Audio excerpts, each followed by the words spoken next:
थे। महादेव जी के 3 नेत्र थे, त्रिनेत्र उसका नाम है। एक नाम त्रिनेत्र है, 3 आंख वाला। और महादेव जी के 3 आंख थे और वो 3 आंख सब दिन खोलते थे? नहीं खोलते थे। कब खोलते थे?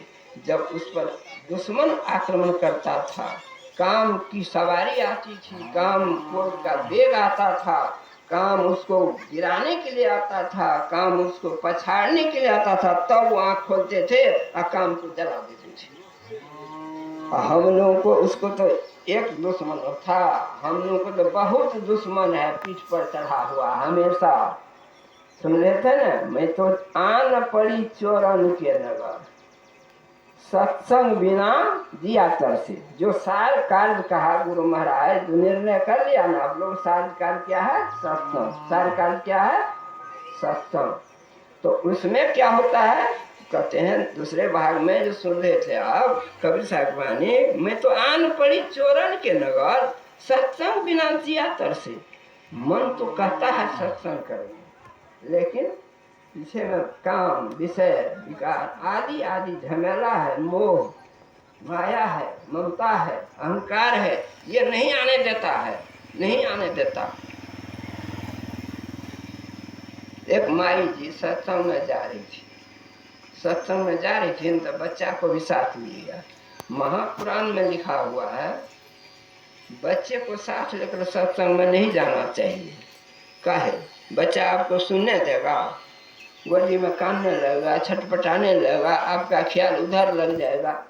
जो भी सुनेंगे नहीं सुनेंगे, नहीं सुनेंगे तो क्या लाभ होगा? आए हैं सत्संग सुनने के लिए, तो बच्चे को लेकर के नहीं आना चाहिए। निकाल करके तो माई जी सत्संग में जा रही थी ना, तो बच्चा आंचल पकड़ के खींच रहा था, रो रहा था। माँ नहीं जा सकी, माँ नहीं जा सकी ना, तो ये क्या हुआ? ममता के कारण, बच्चे की ममता उसको नहीं जाने दिया। बहुत तरह की बाधा है विषयों का। तो गुरु महाराज की वाणी तो सुनबे किए। अब कबीर साहब कहते हैं मैं तो, मेरे मन में तो ललक है, मेरे मन में ललक है, चाहना है कि सत्संग करूं, लेकिन कैसे करूं?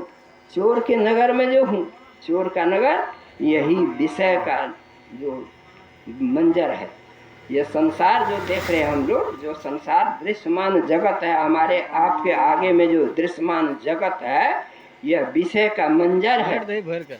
सब विषय के दृश्य है, रूप है। विषय तो 5 ही है, लेकिन यही इतना विशाल है, इतना विराट है, इसका पार पाना मुश्किल। रूप विषय है,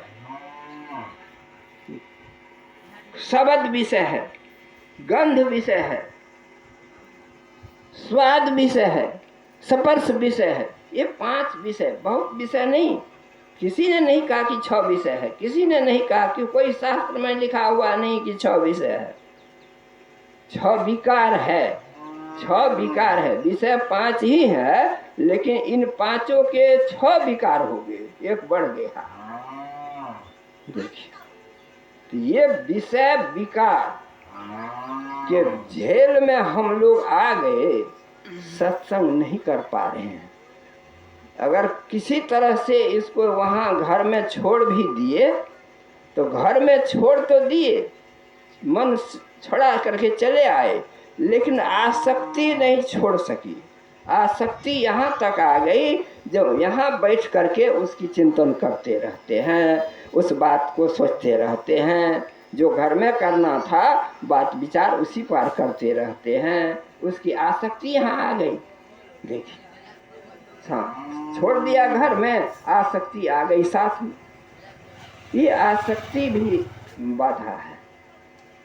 तो कहते हैं सत्संग के बिना तो जी तरस रहा है ना, नहीं कर पा रहे हैं। सत्संग क्या है, सत्संग कैसा है, जो हम उसको कर नहीं पा रहे हैं और विषय विकार हमको हटा लेता है।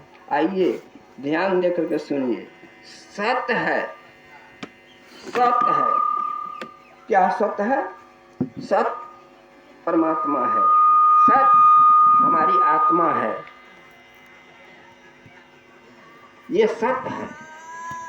तो परमात्मा को हम परमात्मा के विषय में कहा जाता है ये जो कुछ भी आप देखते हैं विराट रूप, ये परमात्मा ही है।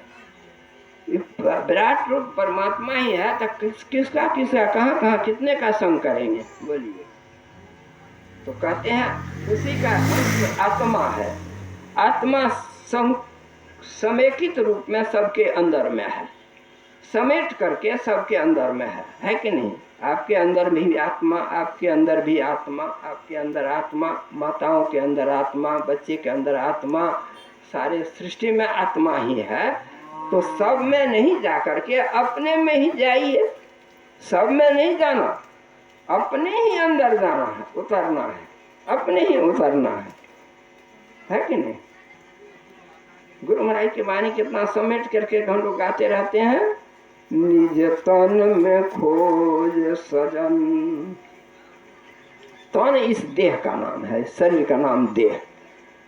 तन, निज तन में इसी में खोजो ढूंढो सजन।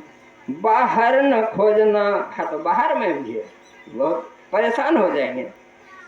पूरा बाहर दौड़ेंगे तो परेशान होंगे ना। मृग के नाभि में कस्तूरी रहता है, और सुगंध जब आती है ना तो मृगा को लगता है तो वो सूंघने जाता है हर चीज को, पेड़ को, गाछ को, पात को सूंघते फिरता है। सुगंध उसके ही अंदर से आ रहा है, पता नहीं है वह गंध उसी के अंदर से आ रहा है। वही बात हम लोगों के अंदर, हमारे ही अंदर में वह परमात्मा है, जिसकी देखने की हमें लालसा है, जिसके लिए हम तरस रहे हैं। सत्संग के बिना जिया तरसे, उसी हमारे अंदर जो आत्मा है उसी को देखने के लिए, वही सत्य है, वही सत्य है। उसी के दर्शन के लिए, सत्य के दर्शन के लिए, सत्संग, उसके संग के लिए, उसके मिलाप के लिए, उसे मिलने के लिए, उससे प्रेम करने के लिए जी तरस रहा है, जी तरस रहा है। सत्संग बिना जिया तरसे। इस सत्संग में कवि साहब क्या कहा, इस सत्संग में लाभ बहुत है। अब कौन लाभ है? आए हैं आप सबको, हम लोगों को तो कुछ देगा भी, लेकिन आप लोगों को तो मिलेगा नहीं। हम लोगों को तो मुंह में हाथ में है लाभ है। आप लोगों को क्या लाभ? अच्छा, आप लोगों को यही लाभ जो सुन रहे हैं ना, ये लाभ है, ये लाभ है। लेकिन कहते हैं इस सत्संग में लाभ बहुत है। ये जो लाभ आप पा रहे हैं ना, ये लाभ तुच्छ है। ये सुन करके अगर आप धारण नहीं किया, सुन करके अपने में अगर जीवन में उतारा नहीं, तो यह कुछ नहीं, यह व्यर्थ चला गया, यह व्यर्थ चला गया। सुखदेव जी को मोहित करने के लिए, सुखदेव जी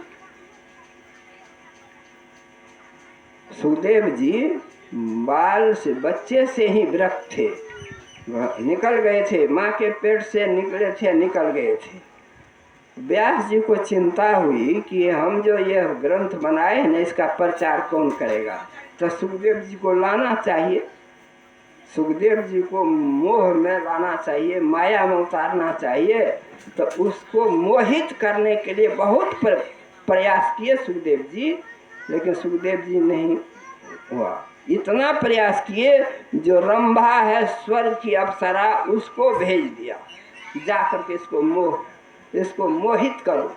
देखिए विषय क्या करता है, मोहित करने के लिए। विषय मोहित करता है हमको, सबको विषय मोहित करता है।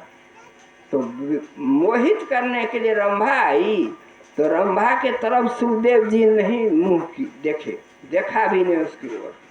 तो रंभा कहती है क्या, व्यर्थ गतम तब नरस जीवनम, कि तुम्हारा मनुष्य का जीवन बेकार चला गया। बोलिए, रंभा कहती है जब नहीं देखा तो क्या व्यर्था, वृथा बने, बेकार चला गया तुम्हारा मनुष्य का जीवन।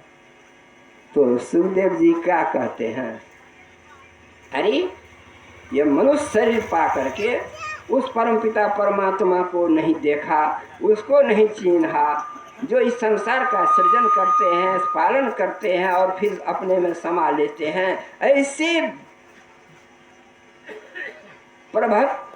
प्रभुत्वशाली उस विराट परमात्मा को नहीं देखा मनुष्य शरीर पा करके। ध्यान दीजिए, सावधान, सुन रहे हैं? उस विराट परमात्मा को जो पालन सृजन पालन और समायोजन करते हैं, ऐसे विराट परमात्मा को जिसने नहीं देखा मनुष्य शरीर पा करके, उसका जीवन व्यर्थ चला गया, उसका जीवन बेकार चला गया। देखिए मेरा कैसे बेकार चला गया, मेरा कैसे बेकार चला गया।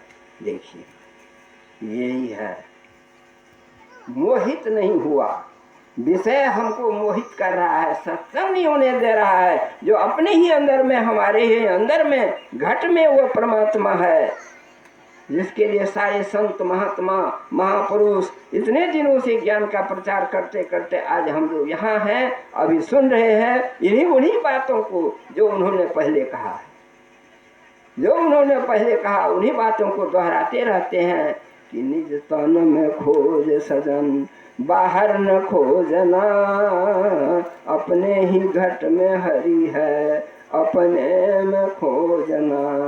हरि हरि जो सारे दुखों को हरण करे, जो सारे व्याधियों को हर ले, सारे कष्टों को हर ले, वही हरि है, उसी को परमात्मा कहते हैं। बोलिए प्रेम से हरिये नमः।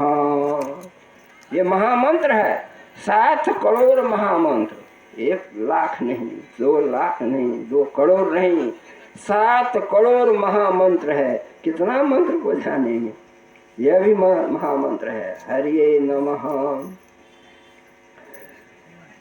श्री सद्गुरु महाराज की जय।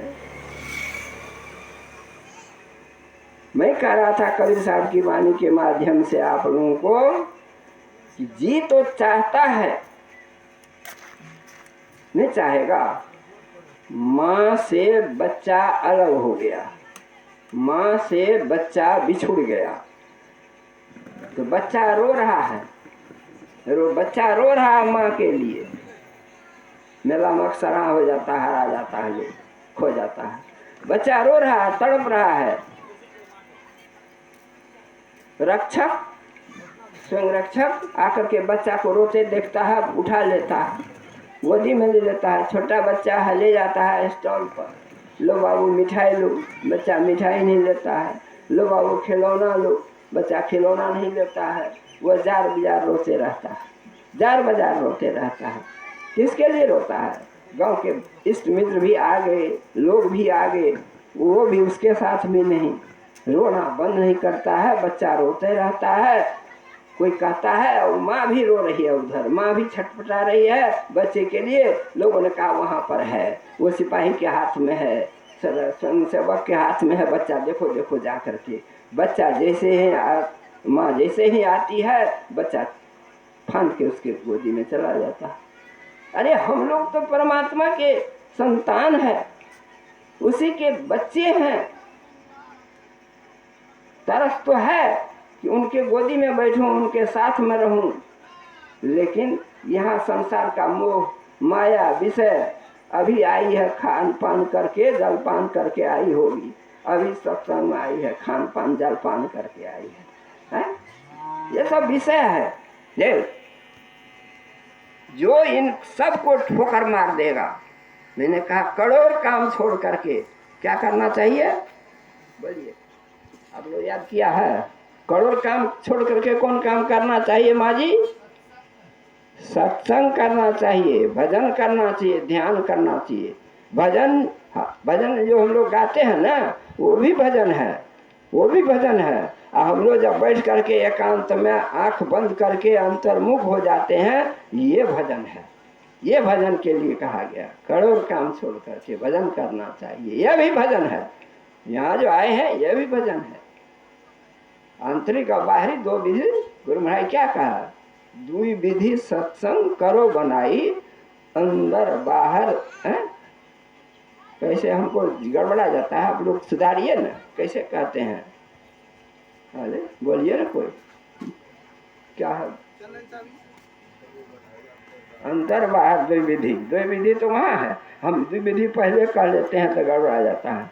अंतर बाहर द्विविधि भाई, नित्य प्रति सत्संग करो बनाई, अंतर बाहर द्विविधि। नित्य प्रति सत्संग जो करेंगे तो दो विधि से, दो प्रकार से। कौन? एक अभी जो कर रहे हैं, ये क्या है?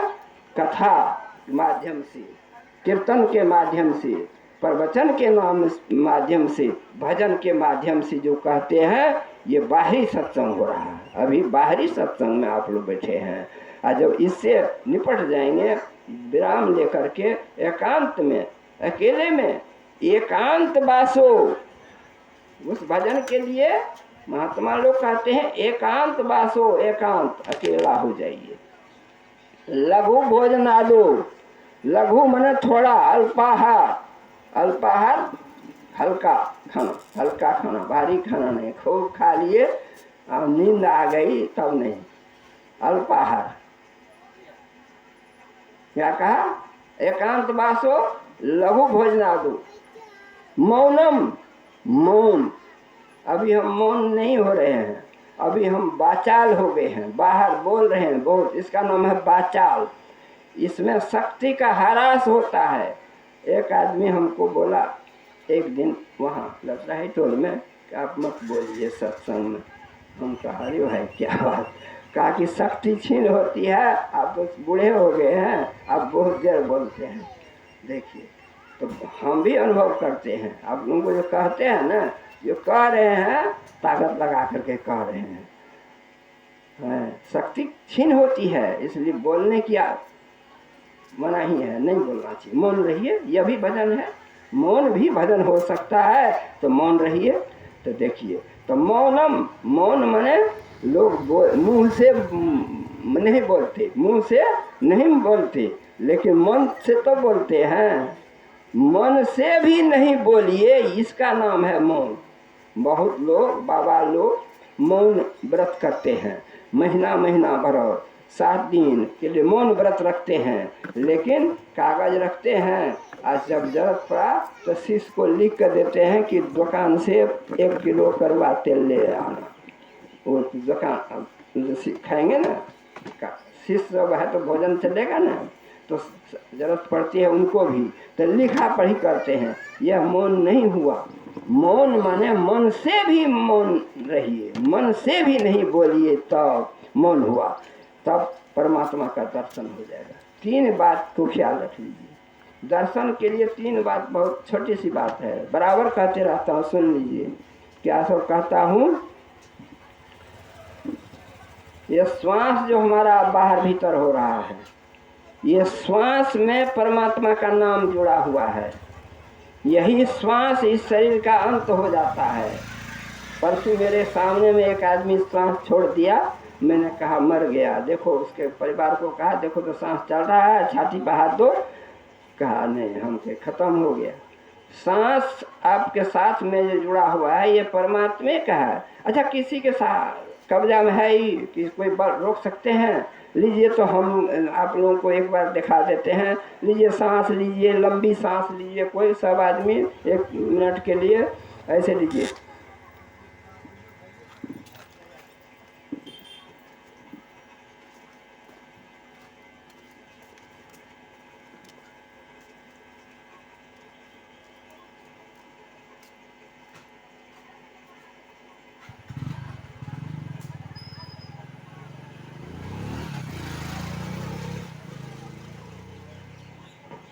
रोक सकते हैं क्या? इसको रोक नहीं सकते हैं, इसको रोक नहीं सकते हैं कोई। ये तो निकलेगा ही, आप खींच लीजिए अंदर और बाहर जाएगा। ये बाहर भीतर हो रहा है, किसी के कब्जे में नहीं है। यह निकल जाएगा, शरीर खत्म हो जाएगा। देखिए, यही आधार है। तो लिखा है कि श्वास श्वास में नाम सुमर। ये परमात्मा का नाम ही है श्वास। परमात्मा का नाम जो कहते हैं ना, नाम श्वासे है। तो सांस सांस में नाम सुमर, वृथा सांस मत खोए, न जाने इस सांस का आवन होए न होए। फिर आवेगा कि नहीं पता नहीं है, इसलिए सांस को बेकार मत फेंकिए, इसमें नाम को सुमरिए। नाम सुमरने की कला है। कला क्या है कि देखिए, जैसे हम आप एक गायक को देखेंगे, गायक क्या करता है, हारमोनियम पर पटरी पर हाथ रखकर भाती देता है तो स्वर निकलता है, और उसी स्वर से एक ठकेता है वहाँ बैठा हुआ है, ठकेता चिया हो नहीं है, ठकेता ठोकता है ढोलक को या नाल को। वह स्वर हारमोनियम का स्वर ठकेता का स्वर एक हो रहा है, और गवैया अपना मुंह से स्वर निकालता है। अगर तीनों का स्वर एक हो जाता है तो वह गाना शुरू कर देता है मिला करके।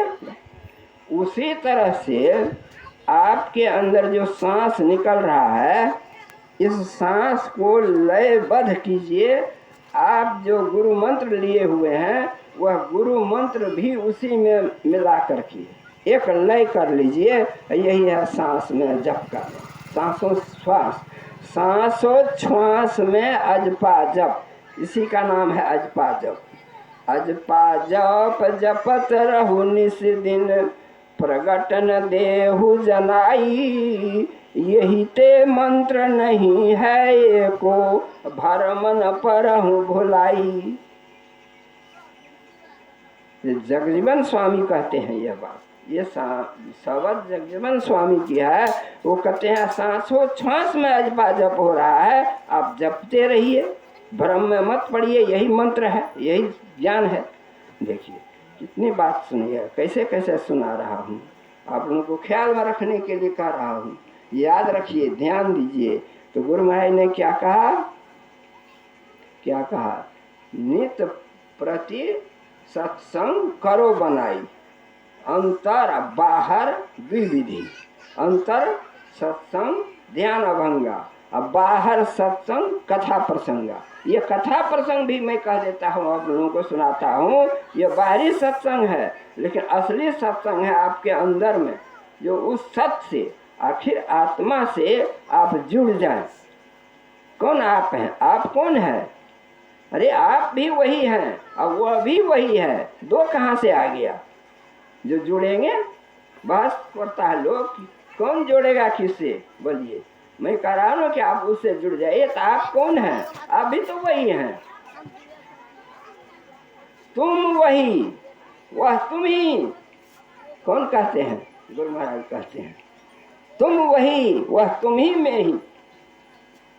प्रश्न पुनी रहते नहीं। अब सवाले नहीं है पूछने का, क्या पूछोगे? खत्म, सवाल खत्म। वही है, यही ज्ञान हो जाए, यही ज्ञान है। तो इस सत्संग में लाभ बहुत है, तुरंत मिलावे गुरु से। यही है ज्ञान, यही है गुरु। ज्ञान मिलेगा, गुरु से मिलावे मतलब ज्ञान से मिलेगा। गुरु ज्ञान, गुरु नाम है ज्ञान का, गुरु नाम है ज्ञान का। शिष्य सीख ले सोए, ज्ञान मर्यादा जाने बिना गुरु और शिष्य न हो। गुरु कौन है? ज्ञान। गुरु कौन है? ज्ञान स्वरूप है। तो यही मिला देता है। अगर आप सत्संग में आते हैं, बड़ा बढ़िया से रामायण में लिखा हुआ है, सुनी समझहि मुदित मन, जान मुदित मन। मुदित मन में चिंता, घेर झाड़, ममता को हटा करके तब मुदित होगा मन। और यदि थोड़ा भी चिंता है तो मुदित नहीं होगा, आनंद मन नहीं होगा, हमेशा मन उधर भागते जाएगा। थोड़ी सी कांटा गड़ गया पैर में और दर्द हो रहा है, आपका मन हमेशा उस दर्द वाला जगह पर जाते रहता है कि नहीं? ये तो आप लोग अनुभव की बात कहता हूँ, जाते रहता है। उसी तरह से अगर कोई भी आपके पास चिंता है, व्यग्रता है, मानसिक में हो या शारीरिक में हो, तो आप मुदित मन नहीं हो सकेंगे। आप तुलसीदास जी कहते हैं, मुदित मन से कोई सुनते हैं वचनों को, और सुन करके समझते हैं, और समझ करके अगर धारण कर लेते हैं, ऐसा कर लेते हैं, तो उनके हाथ में 4 फल आ जाता है। अर्थ, धर्म, काम, मोक्ष, 4 फल आ जाता है। देखिए, तो सुनना चाहिए, समझना चाहिए और अपने में उतारना चाहिए। तो हम अंदर में है, हम अंदर में है। उदरेत आत्मान मात्मानम नात्मानम बसादेत। मनुष्य अपना कल्याण स्वयं ही कर सकता है। मनुष्य अपना कल्याण स्वयं ही कर सकता है। आपके कल्याण के लिए दूसरा नहीं कोई करेगा। मेरा कल्याण मैं ही करूँगा। अपने ही करने से यह काम होगा, दूसरा कर देगा ऐसा नहीं। यह बाहर पर मत रहना कि ये लोग कर देंगे। सत्संग जो यहाँ हो रहा है, इनके बच्चे की शादी है, शादी में सत्संग हो रहा है। इनका जीवन अब संसार सागर में उतरेगा। ये प्राणी, दोनों प्राणी संसार जीवन, ये संसार कहते हैं क्या ना, इसमें दोनों उतरेंगे, गृहस्थी में प्रवेश करेंगे। यहाँ हम सत्संग कर रहे हैं गृहस्थी से निकलने के लिए। आइए हम गृहस्थी में सत्संग को प्रवेश करा रहे हैं। और इनके बच्चियों को सुनना चाहिए, सत्संग में आना चाहिए कि गृहस्थी में सत्संग में कैसे हम जाएंगे, क्या लाभ मिलेगा सत्संग से। तो यह बात है। देखिए, सत्संगी अगर होगी तो इनका तीसरा आंख खुल जाएगा। एक गृहस्थ बहुत धनिक आदमी था, बहुत घर मकान बना लिया था, सारी संपत्ति जमा था, बूढ़ा हो गया। बहू आई घर में। एक बाबा जी आ गए, बाबा हमारे भिक्षा के लिए बाबा आ गए। तो भिक्षान देही बोला। तो बहू बहुत ज्ञानी थी, सत्संगी परिवार की थी होगी, तो वो ज्ञानी थी। तो वहां से वो लेकर के आई। तो कहती क्या है, लीजिए बाबा, ये बासी खुशी देती हूँ। देखिए, बासी खुशी किसको कहते हैं। शाम बनाया, भोर में बसिया हो गया। भोर में बनाया, शाम में बसिया हो गया, उसी का नाम बासी खुशी है। तो बहू कहती है क्या, लीजिए ना बाबा, बासी खुशी देती हूँ। तो बाबा तो ज्ञानी थे। बाबा कहते हैं हमको बासी खुशी देती हो और तुम लोग क्या खाती पीती हो। तो कहते हैं हम लोग भी तो बासी खुशी ही खाते हैं। देखिए, तो बाबा कहते हैं तो बासी खुशी जब सट जाएगा तो क्या करोगी, बासी खुशी सट जाएगा तो क्या करोगी। तो कहती क्या, आप ही की तरह भिक्षा मांगेंगे। तो साधु महात्मा संतुष्ट हो गए, प्रश्न से उत्तर से खुश हो गए कि बहुत बढ़िया, लाओ, हर्ष से ले लिया, चले गए। राम राम जय राम करते चले गए। अब बाबा जो थे बूढ़ा, हमारे जैसे बूढ़ा होगा, डेढ़िया पर बंगला में बैठा हुआ सब सुन रहा था। बाबा उधर से कहते हैं, बहू यहाँ आओ। पुतोह को बुलाया, बाबा यहाँ आओ, बहू यहाँ आओ। बहू आ गई। तो पूछता हूँ तुमसे कि ये देखो कितनी संपत्ति है। ये घर मकान 3 पुश्त वाले को रंग चूना नहीं लगाना पड़ेगा, ऐसा घर मकान बन गया है। खाने पीने के भी कितना दिन खाते रहोगे, पीते रहोगे, सटेगा नहीं, इतना धन अर्जन किए कर दिया। लेकिन उस इतना रहते हुए साधु के निकट, एक महात्मा के निकट इतना बड़ा प्रोपगंडा कर दिया, निंदा कर दिया कि बासी खुशी खाती हूँ, बासी खुशी देती हूँ, बासी खुशी सटेगा, भिक्षा मांगू। आश्चर्य। तो बहू बहुत ज्ञानी थी। ज्ञानी होना चाहिए, सबको सुनना चाहिए, समझना चाहिए, संस्कार बनाना चाहिए। तो बहू ज्ञानी थी। कहती, पिताजी आप तो पिता हैं, हम तो बच्चे हैं, जरा धीरता क्षमा करिए, माफ़ कर दीजिएगा, मैं जो कहती हूँ उसको सुनिए धैर्य के साथ। तो कहा, कहो। तो कहती क्या है, पिताजी ये तो बहुत पहले से आप कमाए हैं, ये पूर्व जन्म का धर्म का फल है, पुण्य का फल है, बहुत पुण्य हुआ, ये इतना चीज़ है। लेकिन अब तो आप कोई काम ऐसा नहीं करते हैं जो पुण्य हो, कोई काम करते हैं जो पुण्य का काम, कोई काम तो नहीं कर रहे हैं। उसकी आँख खुल गई, उसके ससुर बूढ़े की आँख खुल गई, ज्ञान हो गया। सही कहती हूँ, पहले मैं धर्म का काम करता था, ये विश्व जो किया तो धर्म काम कर रहा है ना, ये शादी के अवसर धर्म के काम कर रहे हैं। अब बेटी जो उनकी पुत्री है, अगर यह सुन जाए कि सत्संग में यह ज्ञान हुआ था, सत्संगी परिवार की थी, तो वह समझ जाएगी ना कि धर्म के काम को करना चाहिए, सब काम छोड़ के धर्म का काम करना चाहिए है? अपने नहीं खाइए, दूसरों को खिलाइए, ये धर्म है, ये धर्म है। देखिए, सत्संग में ज्ञान होता है जीवन कैसे जीना चाहिए, जीवन कैसे जीना चाहिए, जीवन की कला सिखाता है सत्संग। एक संयम, एक संयमित जो लोग रहेगा, जीवन संयम में बितावेगा, उसका जीवन लंबा होगा, उसके जीवन में दुख नहीं आवेगा, उसको कोई कष्ट नहीं होगा, कठिनाई नहीं होगी, संयमित जीवन जीने वाले को। और जो संयमित नहीं रहेगा तो उसको कष्ट होगा, दुख हो जाएगा। संयम क्या कहते हैं, संयम किसको कहते हैं?